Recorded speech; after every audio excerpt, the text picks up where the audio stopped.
السلام علیکم ورحمۃ اللہ وبرکاتہ نحمده ونصلي على رسوله الكريم اما بعد فاعوذ باللہ من الشیطان الرجیم بسم اللہ الرحمن الرحیم رب اشرح لي صدری ويسر لي امری واحلل عقدۃ من لسانی یفقهوا قولی۔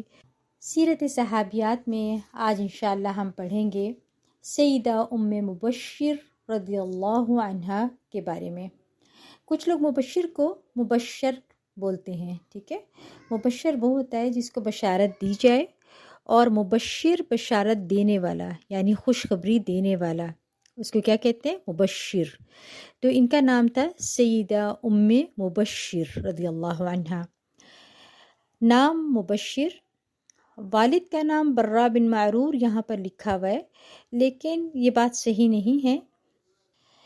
یہ ایک چھوٹی سی مسٹیک ہے اس کتاب کے اندر، اپنی اپنی کتابوں میں اس کی اصلاح کر لیں۔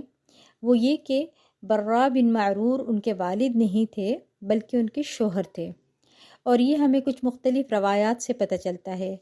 مثلا ایک حدیث میں آ رہا ہے کہ برا ان کے شوہر تھے، اس میں آتا ہے کہ ان کے شوہر برا کی وفات کے بعد نبی صلی اللہ علیہ وسلم نے ان کی شادی زید بن حارثہ رضی اللہ عنہ سے کی تھی، جو آپ صلی اللہ علیہ وسلم کے منہ بولے بیٹے تھے۔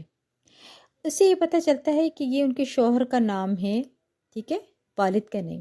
اسی طرح السلسلہ صحیحہ کی ایک روایت ہے، 608 نمبر حدیث ہے، جس سے اس کی مزید وضاحت ملتی ہے کہ برا بن معرور ان کے شوہر ہیں۔ پھر علامہ البانی نے اپنی کتاب سلسلہ الصحیحہ میں لکھتے ہیں کہ ام مبشر بنت برا طباعت کی غلطی ہے، ٹھیک ہے، یعنی یہ پرنٹنگ مسٹیک ہے۔ صحیح یہی ہے کہ یہ برا کی بیوی ہے۔ برا شوہر کے بارے میں تو ہمیں حدیث سے معلوم ہو جاتا ہے نا، مگر کسی اور حدیث سے یہ ثابت نہیں ہوتا کہ برا ابن معرور ان کے والد تھے۔ ایک اور حدیث میں ان کا نام ام بشر بن معرور آ رہا ہے۔ اس سے یہ پتہ چلتا ہے کہ ان کے بیٹے کے والد کا نام معرور تھا، ٹھیک ہے، ان کے والد کا نام نہیں تھا بلکہ ان کے بیٹے کے والد کا نام معرور ہے۔ اور التہذیب میں ان کے والد کا نام سیفی یا قیس ذکر کیا گیا ہے۔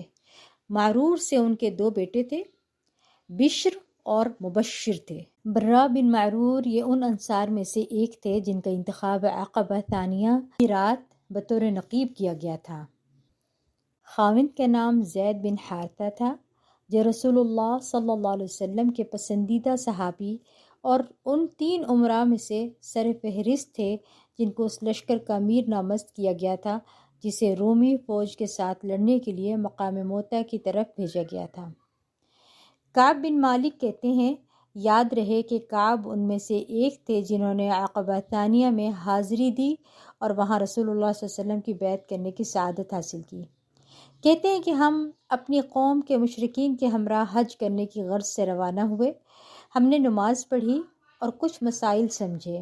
آپ لوگوں کو معلوم ہے نا کہ مدینہ میں مسلمان نہیں تھے اس وقت میں، یا تو یہودی تھے یا پھر مشرکین تھے، لیکن یہ سب لوگ حج کیا کرتے تھے۔ وہ کہتے ہیں کہ ہمارے ساتھ برا بن معرور بھی تھے، یہ ہمارے سردار تھے اور ہم اس کو اپنا بڑا سمجھتے تھے۔ کعب بن مالک نے عقبہ ثانیہ کی بیعت کا قصہ کچھ اس طرح بیان کیا۔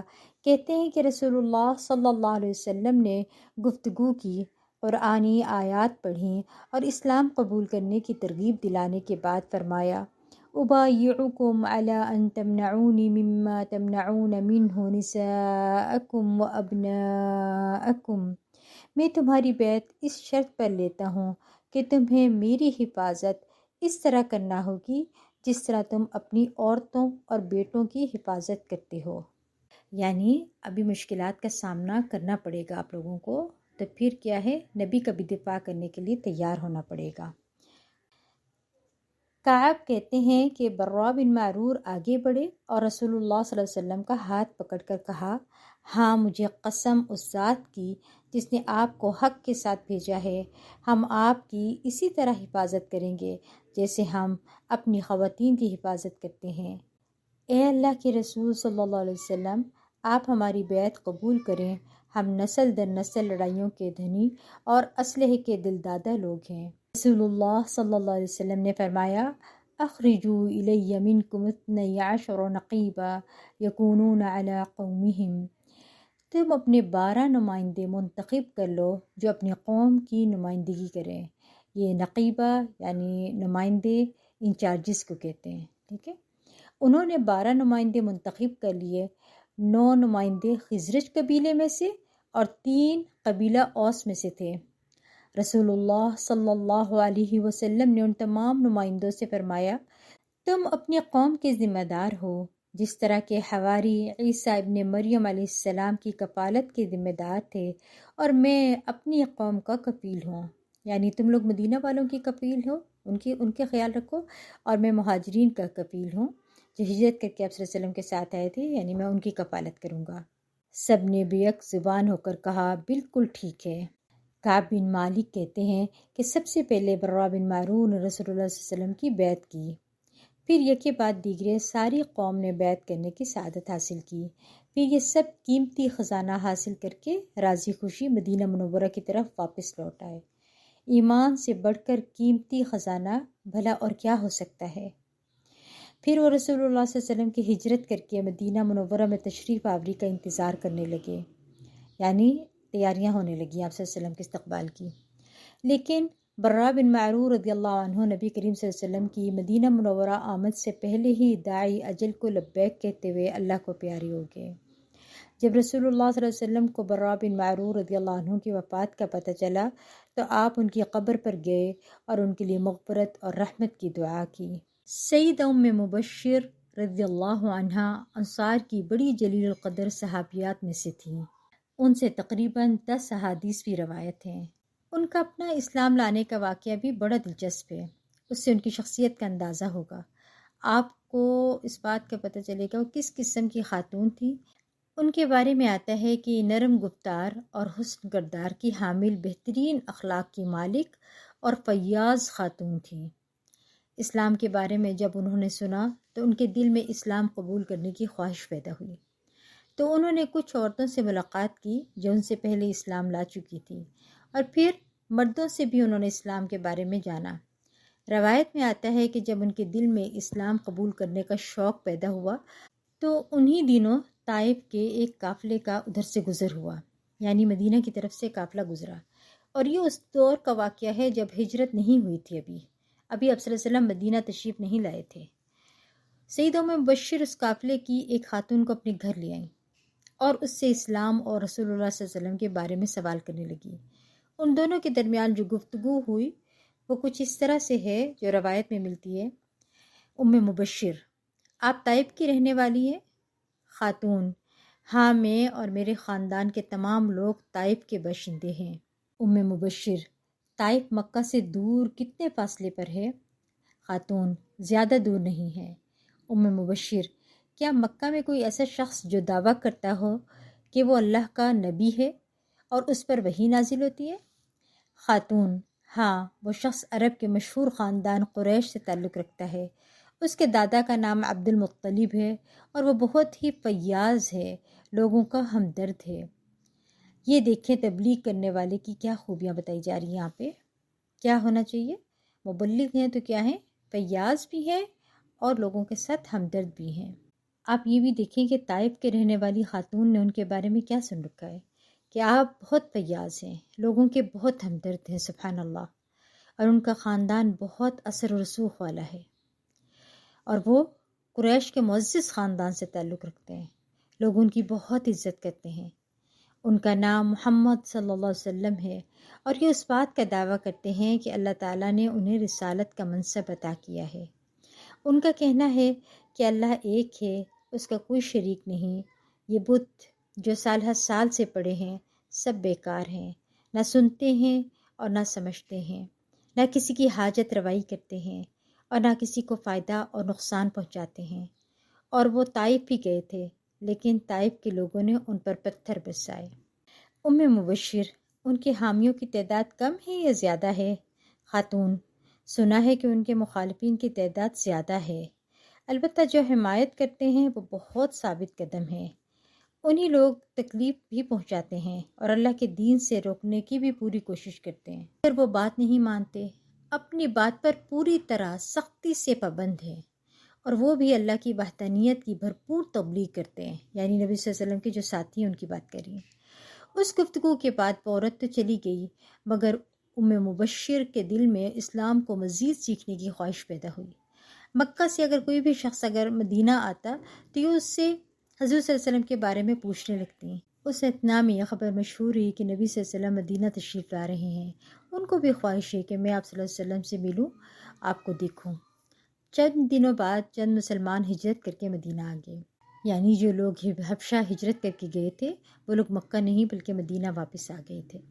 انہوں نے ان سے بھی حضور صلی اللہ علیہ وسلم کے بارے میں پوچھا اور دین کے بارے میں معلومات حاصل کی، اور دن بدن ان کا شوق بڑھتا چلا گیا، یہاں تک کہ وہ دن آ گیا کہ نبی صلی اللہ علیہ وسلم مدینہ تشریف لائے، اور آپ صلی اللہ علیہ وسلم کے آنے پر فوراً یہ آپ کی خدمت حاضر ہوئیں، یعنی آپ کی خدمت میں حاضر ہوئیں اور کلمہ شہادت پڑھ لیا اور یوں اسلام قبول کر لیا انہوں نے۔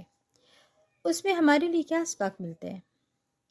دیکھیں، سب سے پہلے یہ کہ جب کوئی انسان تحقیق کر کے کسی نتیجے پر پہنچتا ہے، یعنی تحقیق کرنے کے بعد کسی نتیجے پر پہنچتا ہے، اس کا طرز عمل دوسروں سے مختلف ہوتا ہے، وہ پھر اس راستے سے ہٹتا نہیں ہے، خواہ لوگ اس کو کتنا بھی بہکائیں یا پھسلائیں، وہ نہیں مانتا، کیونکہ اسے یہ پتہ ہوتا ہے کہ میں صحیح راستے پر ہوں۔ جیسے حضرت ابراہیم علیہ السلام نے پہلے ستارے کو دیکھا، پھر چاند کو دیکھا، پھر سورج کو دیکھا، اور اس کے بعد اللہ کی وحدانیت کا دعویٰ اپنی قوم میں اعلان کیا انہوں نے۔ آپ دیکھیں کہ یہ سارے سٹیپ ان کو کس طرف لے کر جا رہے تھے؟ یقیناً آپ کے یقین میں اضافہ کر رہے تھے۔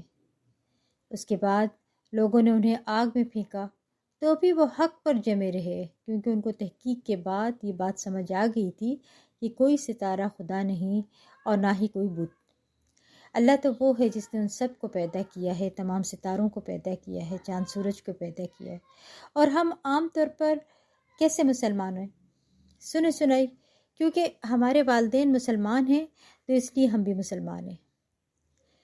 تو مجھے بتائیے، کیا ہمارے لیے اتنا شرف کافی ہے کہ ہمارے ماں باپ مسلمان ہیں تو ہم بھی مسلمان ہوں گے؟ حالانکہ اللہ تعالیٰ فرماتا ہے فَاعْلَمُوا أَنَّهُ لَا إِلَهَ إِلَّا اللَّهُ، اس بارے میں علم حاصل کریں کہ اللہ سبحانہ تعالیٰ ایک ہے، تاکہ دنیا کی کوئی بھی طاقت آپ کو اس راستے سے ہٹا نہ سکے۔ ہمیں روایتی مسلمان نہیں ہونا چاہیے۔ ہمارے ذہن میں جو سوال آتے ہیں، ہمیں ان سوالوں کے جواب آنے چاہیے تاکہ ہمارے یقین اچھی طرح پختہ ہو جائے، پھر دنیا کی کوئی طاقت ہمیں ادھر ادھر نہ ہٹا سکے گی۔ سیدہ ام مبشر رضی اللہ عنہا انصار کی بڑی جلیل القدر صحابیات میں سے تھیں۔ جب ان کی شادی زید بن حارثہ رضی اللہ عنہ کے ساتھ ہوئی تو سیدہ عائشہ صدیقہ رضی اللہ عنہا نے فرمایا، ما بعث رسول اللہ صلی اللہ علیہ وسلم زید بن حارثہ فی جیش قط الا امرہ علیہم ولو بقی بعدہ لاستخلفہ۔ رسول اللہ صلی اللہ علیہ وسلم نے جب بھی زید بن حارثہ رضی اللہ عنہ کو کسی لشکر میں بھیجا تو آپ نے اسے اس لشکر کا امیر نامزد کر دیا، اگر وہ زندہ رہتے تو اسے خلیفہ نامزد کر دیتے۔ زید بن حارثہ رضی اللہ عنہ کو جنگ موتہ میں شہید کر دیا گیا تھا۔ رسول اللہ صلی اللہ علیہ وسلم نے اس لشکر کے لیے 3 افراد کے نام لیے، یکے بعد دیگرے، ان 3 کو امیر لشکر جو ہے وہ قرار دیا جائے، اور ان کے حق میں دعا کی۔ لشکر روانہ ہوا اور لشکر کے ساتھ وہی کچھ ہوا جو اللہ کی مرضی تھی۔ پھر رسول اللہ صلی اللہ علیہ وسلم منبر پر جلوہ افروز ہوئے اور آپ نے حکم دیا کہ الصلاۃ جامعہ کا اعلان کر دیا۔ آپ کو معلوم ہے کہ نماز کے لیے تو اذان دی جاتی ہے، مگر نماز کے علاوہ اگر کسی اور وقت میں آپ صلی اللہ علیہ وسلم کو لوگوں کو اکٹھا کرنا ہوتا تو اذان نہیں دی جاتی تھی، بلکہ یہ الفاظ بولے جاتے تھے الصلاۃ جامعہ۔ لوگ یہ اعلان سن کر جوک در جوک مسجد میں جمع ہو گئے۔ پھر رسول اللہ صلی اللہ علیہ وسلم نے فرمایا، لوگوں، آج میں تمہیں غازی لشکر کے بارے میں بتانا چاہتا ہوں، سنو۔ لشکر اسلام روانہ ہوا، دشمن کے ساتھ نبرد آزما ہوا، زید بن حارثہ کو شہید کر دیا گیا، اس کے لیے مغفرت کی دعا کرو۔ تو لوگوں نے ان کے حق میں مغفرت کی دعا کی۔ پھر جھنڈا جعفر بن ابی طالب نے پکڑ لیا اور دشمن پر حملہ آور ہوا، اور یہ بھی داد شجاعت دیتا ہوا جام شہادت نوش کر گیا۔ میں اس کے شہید ہونے کی گواہی دیتا ہوں، اس کے حق میں مغفرت کی دعا کرو۔ لوگوں نے ان کے حق میں مغفرت کی دعا کی۔ پھر جھنڈا عبداللہ بن رواحہ نے پکڑ لیا۔ اس نے میدان میں اپنے قدم جما لیے، وہ بھی دشمن کے خلاف خوب لڑا اور بالآخر شہید ہو گیا۔ اس کے حق میں بھی مغفرت کی دعا کرو، تو لوگوں نے ان کے حق میں بھی مغفرت کی دعا کی۔ رسول اللہ صلی اللہ علیہ وسلم نے فرمایا، پھر خالد بن ولید نے آگے بڑھ کر جھنڈا پکڑ لیا۔ وہ لشکر کے امراء میں سے نہیں تھا، اس نے خود اپنے آپ کو امیر لشکر قرار دے لیا۔ اب دیکھیں اس سے کیا پتہ چلتا ہے کہ کام رکنا نہیں چاہیے، دین کا کام کبھی بھی نہیں رکنا چاہیے۔ جس شخص کو یہ معلوم ہو کہ میرے اندر اس کام کو کرنے کی صلاحیت ہے، اسے آگے بڑھ کر ذمہ داری لے لینی چاہیے، خواہ دین کا کوئی کام ہو یا کوئی دنیاوی کام ہو، لیکن دین کے کام میں تو بڑھ چڑھ کر اپنی صلاحیتوں کا اظہار کرنا چاہیے۔ اور یہ ہم سب جانتے ہیں کہ خالد بن ولید ایک ماہر سپہ سالار تھے، انہوں نے آگے بڑھ کر اپنی ذمہ داریاں لے لیں۔ رسول اللہ صلی اللہ علیہ وسلم نے اپنی 2 انگلیاں اوپر اٹھائیں اور فرمایا، اللہم ہوا سیف من سیوفک فانصرہ، الہی وہ تیری تلواروں میں سے ایک تلوار ہے تو اس کی مدد کر۔ عبد الرحمن کہتے ہیں کہ ایک روایت میں فانتصر بھی کے الفاظ ہیں، یعنی الہی اس کے ذریعے سے غلبہ عطا کر۔ اس دن کے ان کا نام خالد سیف اللہ مشہور ہوا۔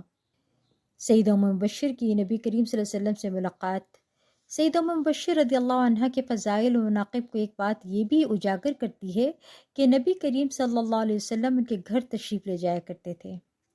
اس سے پہلے ہم نے کیا پڑھا تھا کہ سیدہ ام سلیم اور سیدہ ام حرام کے گھر آپ صلی اللہ علیہ وسلم جایا کرتے تھے، اب ان کے گھر بھی جاتے ہیں، یعنی سیدہ ام مبشر کے گھر۔ مجھے بتائیں اس سے بڑھ کر ان کے لیے کیا اعزاز ہوگا؟ کیا یہ معمولی اعزاز ہے کہ ان کے گھر میں رسول اللہ تشریف لائیں؟ سوچے ذرا کہ ہم میں سے اگر کسی کے گھر میں نبی صلی اللہ علیہ وسلم تشریف لے آئیں تو ہم خوشی سے نہال ہو جائیں، اور یہ ان خوش قسمت صحابیات میں سے ہیں جن کے گھر آپ صلی اللہ علیہ وسلم جو ہے تشریف لاتے تھے، اور شاید یہ بھی وجہ ہے کہ وہ حضرت زید بن حارثہ رضی اللہ عنہ کی بیوی تھیں۔ امام مسلم نے ابو زبیر سے روایت کیا ہے اور اس نے جابر سے، وہ فرماتے ہیں کہ نبی صلی اللہ علیہ وسلم ام مبشر انصاریہ کے کھجوروں کے باغ میں تشریف لے گئے۔ نبی کریم صلی اللہ علیہ وسلم نے ام مبشر سے پوچھا کہ یہ کھجوروں کے درخت کسی مسلمان نے لگائے ہیں یا کافر نے؟ انہوں نے بتایا کہ ایک مسلمان نے لگائے ہیں۔ رسول اللہ صلی اللہ علیہ وسلم نے فرمایا، لا یغرس مسلم غرسا ولا یزرع زرعا فیأکل منہ انسان ولا دابۃ ولا شیء الا کانت له صدقہ۔ کوئی مسلمان جب درخت لگاتا ہے یا کوئی فصل کاشت کرتا ہے، اس کو کوئی انسان، جانور یا کوئی چیز کھاتی ہے تو وہ اس کے لیے صدقہ ہوتا ہے۔ امام مسلم نے اپنی کتاب صحیح مسلم میں ابو زبیر سے روایت نقل کی، انہوں نے جابر بن عبداللہ سے سنا، وہ کہتے ہیں کہ مجھے سیدہ ام مبشر نے بتایا کہ میں نے سیدہ حفصہ رضی اللہ عنہا کے ہاں رسول اللہ صلی اللہ علیہ وسلم کا یہ فرمان سنا، لا يدخل النار ان شاء اللہ من اصحاب الشجرة احد الذین بایعوا تحتها، انشاءاللہ اصحاب الشجرہ میں سے کوئی ایک بھی جس نے درخت تلے بیعت کی وہ جہنم میں داخل نہیں ہوگا۔ یعنی بیعت عقبہ کی بات ہو رہی ہے، عقبہ اولا اور عقبہ ثانیہ۔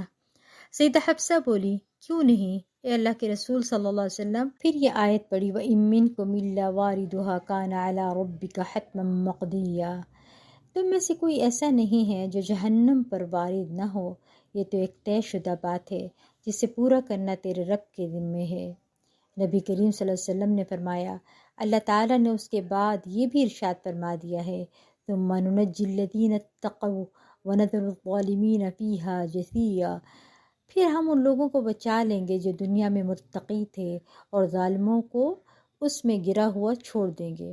یعنی سب پل صراط کو کراس کریں گے، سب نیچے گر جائیں گے سوائے متقی کے جو پار کر جائیں گے۔ اللہ سے دعا ہے کہ اللہ تعالیٰ ہمیں بھی متقی لوگوں میں شامل فرمائے، اللہ ہمیں، ہمارے پیاروں کو اور ہماری نسلوں کو اللہ سبحانہ تعالیٰ متقین میں شامل فرمائے، آمین۔ سیدہ ام مبشر رضی اللہ عنہ مدرسہ نبوی کی تعلیم یافتہ تھیں، انہوں نے احادیث رسول کو بیان کرنے کا اعزاز حاصل کیا۔ مسند احمد میں ہے ام مبشر رضی اللہ عنہ فرماتی ہیں کہ میں بنو نجار کے باغ میں تھی کہ رسول اللہ صلی اللہ علیہ وسلم تشریف لائے۔ وہاں بنو نجار کے ان افراد کی قبریں بھی تھیں جو زمانہ جاہلیت میں فوت ہو گئے تھے۔ آپ نے سنا کہ ان کو عذاب دیا جا رہا ہے۔ آپ وہاں سے نکلے اور فرمانے لگے، عذاب قبر سے اللہ کی پناہ مانگو۔ ام مبشر کہتی ہیں کہ میں نے عرض کیا، اے اللہ کے رسول صلی اللہ علیہ وسلم، کیا ان کو قبروں میں عذاب دیا جا رہا ہے؟ آپ نے فرمایا، ہاں، ایسا عذاب ہے کہ جس کو جانور سنتے ہیں۔ لا حول ولا قوت الا باللہ۔ سیدہ ام مبشر رضی اللہ عنہ نے ایک بڑی اہم حدیث بیان کی جس سے جنگ بدر اور صلح حدیبیہ میں شریک ہونے والوں کی فضیلت ثابت ہوتی ہے۔ سیدہ ام مبشر رضی اللہ عنہ بیان کرتی ہیں کہ ایک دن حاطب بن ابی بلتعہ کا غلام آیا اور اس نے کہا، اللہ کی قسم حاطب جنت میں داخل نہیں ہوگا۔ نبی کریم صلی اللہ علیہ وسلم نے اسے ڈانٹ پلاتے ہوئے فرمایا، تم جھوٹ بولتے ہو۔ حاطب ایک ایسا شخص ہے جو جنگ بدر اور صلح حدیبیہ میں شریک ہوا، یعنی وہ جنتی ہے۔ اس سے یہ پتہ چلتا ہے کہ انسان سے غلطیاں تو ہوتی رہتی ہیں، مگر جن کی قربانیاں بڑی ہوتی ہیں تو اللہ تعالیٰ ان کی قدردانی اور مہربانی بھی فرماتے ہیں۔ کہا جاتا ہے کہ سیدہ ام مبشر سیدنا عثمان رضی اللہ عنہ کے دور میں وفات پائی انہوں نے، اور بقیع میں جو ہے وہ دفن ہے۔